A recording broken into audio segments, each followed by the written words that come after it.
Ashamaa harka fuunichaa dhaggeeffattootaa fi hordoftoota chaayinaala Absee Haashim warri chaayinaala fayyaa viidiyoolee fayyaadhaa hordoftan arraan tana ulfaa fi hir'ina dhiigaa qabadheetiin isiniif dhiyaadhe eegaan hordofaa jecha asumaan chaayinaala kana subscribe like share gochuudhaan hordofaan isiniin jaa.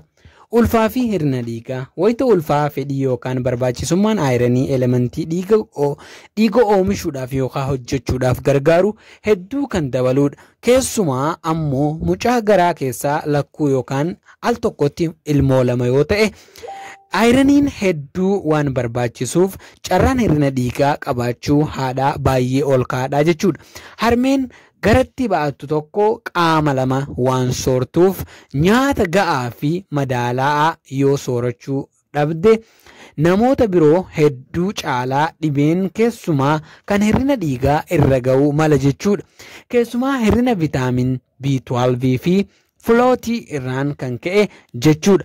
Egaa vitaamin B12 viidiyoo isaa hojjedhee waan hin jiruuf viidiyoo san dheeyxanii hordofuu dandeessan jechuudha.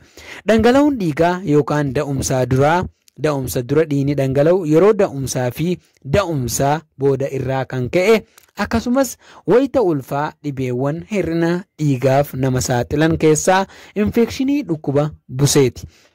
Dhukkubni busaa namoota kanneen biroo caalatti dhukkuboota dubartoota ulfaa baay'inaan kan huban yookaan kan miidhanii fi inni geessisuudhaaf yoo ilaalle dubartoota ulfaa irra kan cimuudha jechuudha. Dubartoota ulfaa irratti dhiifama godhaa dubartoota ulfaa irratti kan baay'ee cimuudha jechuudha. Raammoo huuk yookaan huukwarmiin kan jedhamu ammoo marrimaan xuuxuudhaan kan beekamuu fi dubartoota ulfaa dabalatee namoota addunyaa kana irra hedduu irraan dhibee hir'ina dhiigaa kan geessisuudha.